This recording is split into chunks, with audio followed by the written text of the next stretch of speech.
Assalamualaikum warahmatullahi wabarakatuh. Pada pertemuan kali ini, saya akan membahas tentang senyawa-senyawa hidrokarbon.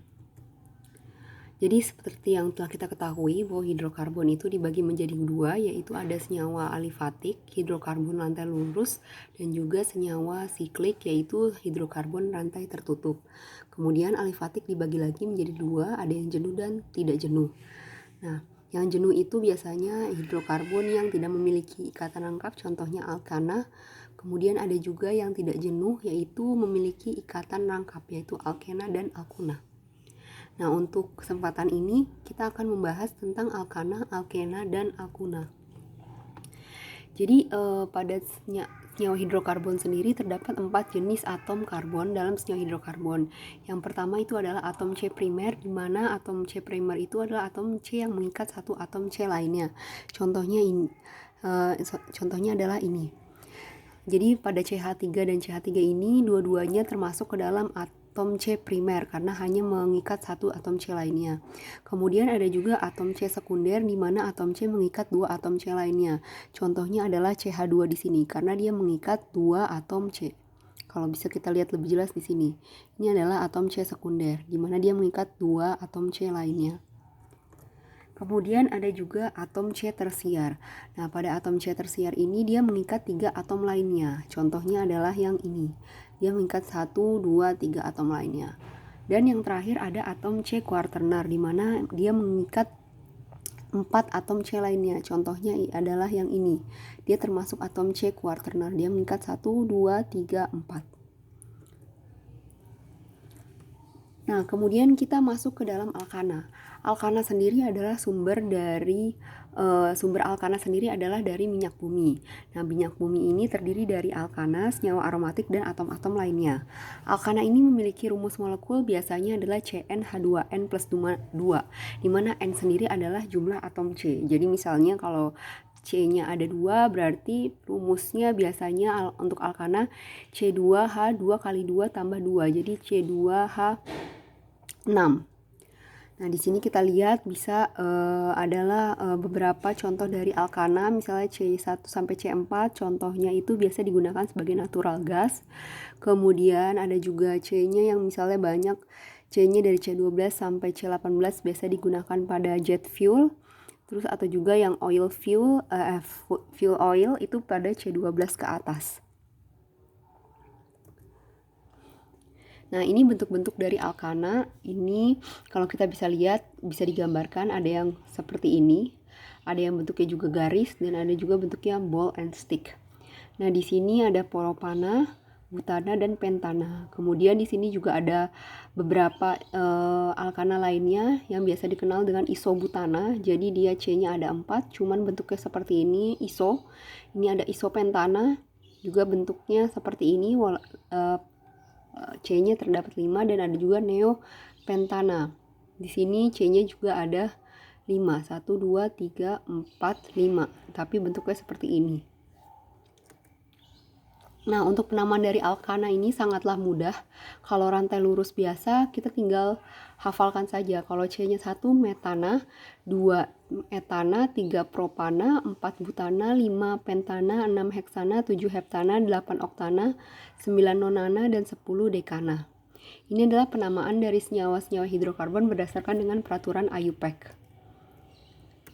Nah, untuk penamaan alkana akan dibagi menjadi rantai utama dan rantai cabang. Nah, ini tidak hanya untuk alkana saja, tetapi hampir semua senyawa organik untuk penamaannya nanti akan dibagi menjadi rantai utama dan rantai cabang. Untuk alkana sendiri, setiap akhir namanya itu harus ada ananya. Nah, kalau misalnya ada rantai cabangnya di mana salah satu hidrogennya hilang, maka namanya akan berubah menjadi il. Jadi rantai cabangnya itu misalnya tadi metana, dia kemudian akan jadi rantai cabangnya, maka metana dirubah jadi metil, kemudian etana jadi etil, dan selanjutnya butana jadi butil. Nah, ini adalah cara penamaan untuk alkana. Yang pertama itu kita harus menentukan mana rantai terpanjang dari alkana tersebut. Jadi kalau kita lihat di sini yang biru-biru ini adalah rantai terpanjangnya. Jadi kita harus menentukan ini adalah rantai terpanjangnya. Setelah itu kita dapat memberikan nomor dari rantai utama tersebut. Yang nomor satunya itu yang paling dekat dengan substituennya. Jadi kalau misalnya kita lihat di sini, ini kita misalnya lihat ini adalah suatu alkana di mana kita tentukan dulu boleh yang mana aja, terserah rantai alkananya. Misalnya kita tentukan ini rantai utama alkananya, maka di sini akan menjadi substituennya. Jadi kalau ini substituennya, penomorannya akan mulai dari yang karbon dekat dengan substituennya, yaitu yang ini. Jadi penomorannya mulai dari sini, 1, 2. Nah, di sini juga misalnya ada contoh yang lainnya, kita anggap yang hitam ini adalah rantai utamanya, maka penomorannya akan dimulai dari sini, karena dia substituennya akan dapat di nomor 3. Terus setelah itu, kita bisa menamakan rantai tersebut. Jadi untuk penamaannya sendiri, rantai utamanya itu akan berada di belakang. Di sini karena ada 6 namanya, makanya heksana. Nah, rantai sampingnya itu kita tulis di depannya nomor 2 karena dia berada di nomor 2 letaknya. Terus karena dia ini cuma satu, namanya metil. Jadi 2 metil heksana. Jadi intinya rantai utamanya itu untuk penamaan belakang, kemudian rantai sampingnya dinamakan di depan, dan jangan lupa memberikan nomornya. Jadi untuk penomorannya harus 2 strip metil heksana. Ini metil heksananya boleh boleh ada agak spasi atau enggak, sama aja. Terus yang ini tadi ini ada 7, berarti namanya heptana. Nah, karena di rantai sampingnya ada di nomor 3, jadi namanya 3 strip metil heptana. Nah, selanjutnya ketika ada lebih dari 2 substituen, maka tetap dua-duanya, dua rantai sampingnya itu tetap diberikan namanya, dan pemberian namanya pun tetap di depan dari rantai utamanya. Contohnya misal gini, di sini yang rantai utamanya yang warna biru, kemudian rantai sampingnya ada yang warna hijau dan warna pink. Nah, untuk menentukan penomorannya dari mana, tetap kita memberikan nomor dari yang paling dekat dengan substituennya. Misalnya kita mau beri nomor sini. Kalau kita mulai dari nomor sini, berarti rantai sampingnya akan pertama kali di nomor 3. Nah, kalau kita mulai dari sini, rantai sampingnya ada di nomor 2. Berarti kita pilih penomoran dari yang paling sini, karena akan rantai sampingnya akan menjadi nomor terkecil. Jadi dari sini 1, 2, 3, 4, 5, 6. Jadi namanya ada di sini 4 etil 2 metil heksana. Nah, untuk rantai sampingnya tersendiri yang lebih duluan itu adalah sesuai abjad ya. Jadi di sini kita punya etil sama metil. Jadi kita bukan melihat dari penomorannya, tetapi dari huruf abjad rantai sampingnya. Ada etil dan juga metil. Karena etil duluan dari abjad lebih dulu dibandingkan M, maka yang akan ditaruh di depan yaitu 4 strip etil, strip 2 strip metil heksana.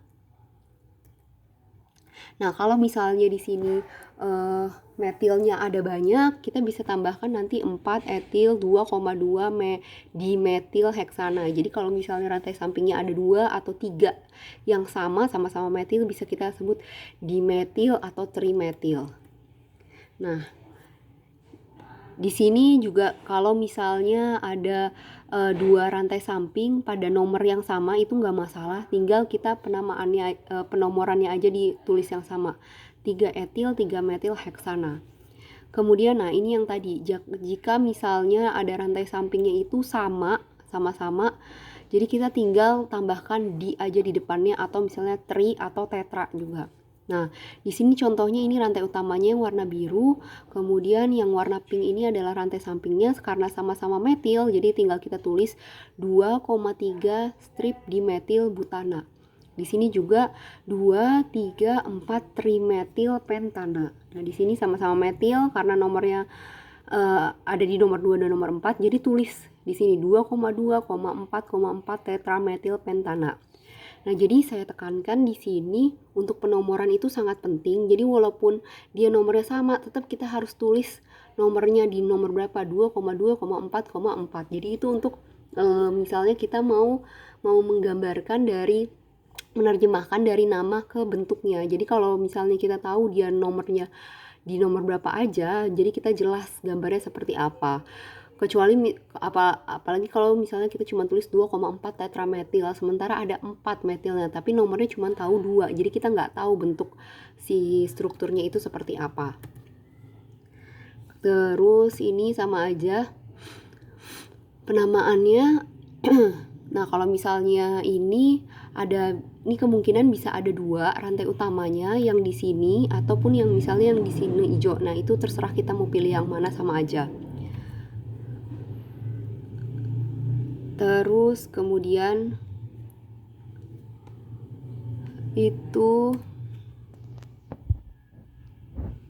nah ini untuk penamaan untuk cabang dari alkana tadi, dari alkil ya. Tadi kalau misalnya ada cabangnya jadi propil, terus abis itu kalau bentuknya cabangnya seperti ini jadi isopropil, terus kemudian di sini butil, isobutil, sekbutil atau terbutil. Nah, kemudian ini penamaan untuk gugus fungsi dari haloalkana ketika ada 2 gugus yang terikat ke alkana, yaitu gugus alkil dan halida. Maka penomoran tetap dimulai dari C yang paling dekat dengan substituen. Nah, kalau tadi kan sama-sama gugus rantai sampingnya itu sama-sama alkil. Nah, kalau ini misalnya rantai sampingnya itu ada si alkil, ada juga halida. Nah, untuk penomorannya sendiri tetap dimulai dari yang paling dekat dengan substituennya atau dekat dengan rantai sampingnya. Contohnya di sini. Kita tidak memulai dari penomorannya dari sini, tetap dari sini. Karena kalau dari sini nanti rantai sampingnya itu baru ada di nomor 3, kalau dari sini rantai sampingnya ada di nomor 2. Jadi 1, 2, 3, 4, 5.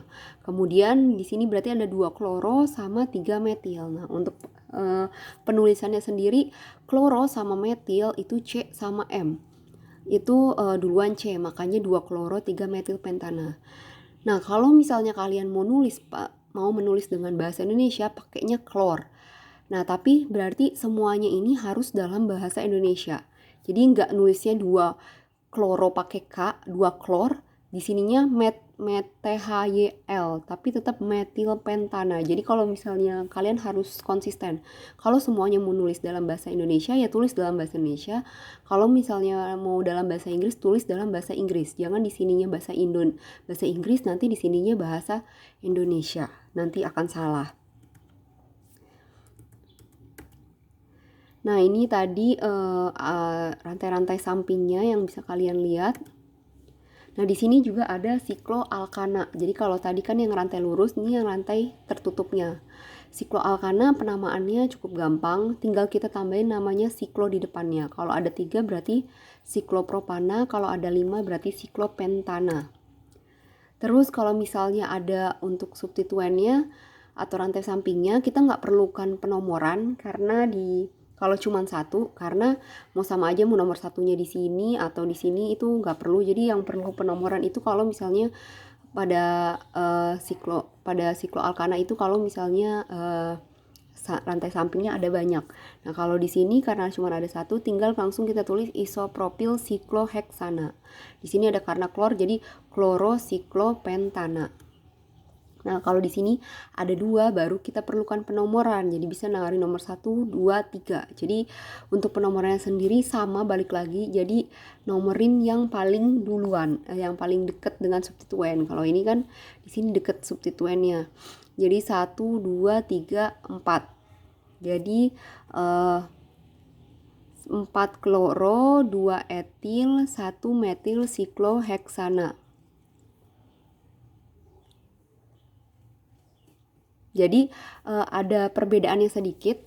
Nah, untuk penomorannya sendiri tadi harus yang paling dekat dengan substituennya. Kalau untuk yang rantai lurus, tapi kalau untuk yang rantai tertutup ini, penomorannya itu dimulai dari yang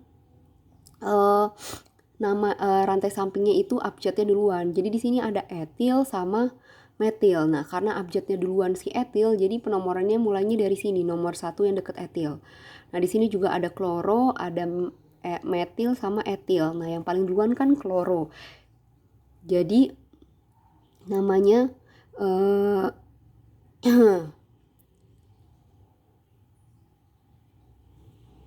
jadi kayak gitu. 4 kloro, 2 etil, 1 metil sikloheksana.